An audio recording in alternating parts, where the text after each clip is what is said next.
Here we got a 59 Corvette,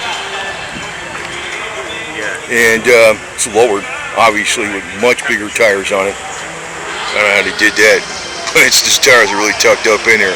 Looks really badass though, to tell you the truth. I usually don't like them really big, but the way it's all tucked up in there, man, it's like freaking wild. They love gas stuff. I mean, you wouldn't want this thing sitting up real high with them big tires like some of the weird cars, you know, you see, but that thing looks really wild. That's a nice touch, man. And your exhaust comes out of your bumpers. You know, it's sculpted. See, everything they did, like, in other words, you see, I kind of like this back end more than even the modern ones, the modern ones, like, you know, in 62 and 61 and 62, I think, 62 and 63 to 67, when it came out with like the 3 lights or 2 lights on each side and stuff like that. This is cooler because it's got the trunk, and I don't know, you know, the only thing I would have done with this thing is probably maybe change the way the taillights are or something, because I really like the way that's, you know, it's like an airplane, you know, like the fuselage of an airplane more, I don't know. See, everything they do, there's a plus and then there's a minus. It's like they can't just add a plus. They usually take away something.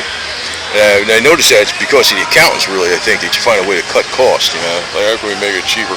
That's why some of these, well, that's why all these classic cars are way better than the freaking crap they made today.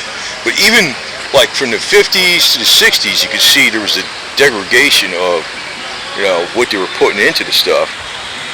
Now, in the early 60s, they were still kicking some ass, but not, you know, the main thing about the late 60s was the power plants.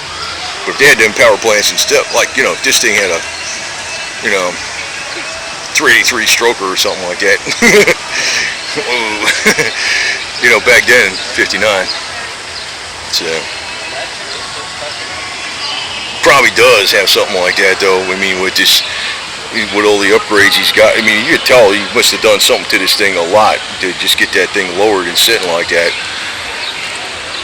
It almost looks like, maybe, you know, maybe when he starts it up, maybe it's got, you know, it goes up higher, I'm assuming. Because that thing is so tucked up in there, if you turn that wheel, that would hit. It probably does go up more when you start it up. It's probably got air ride suspension in it. But you look at all the details of this car, I mean, like, you know, even like, you know, I always like the 63 to 67, but you look at this has got more in it. I mean, you look at this bumper, it's not just some plain piece of plastic. You look at the headlight bezels and all that, trim going down the hood. A lot of this, too, is also taking styling cues from, like, the Mercedes, the top-end sports Mercedes. I forgot what the hell you call those damn things, but that's where they took a lot of styling cues from Corvettes back then, too. But you're looking at, you know, even where the air comes in here, you know, not just there.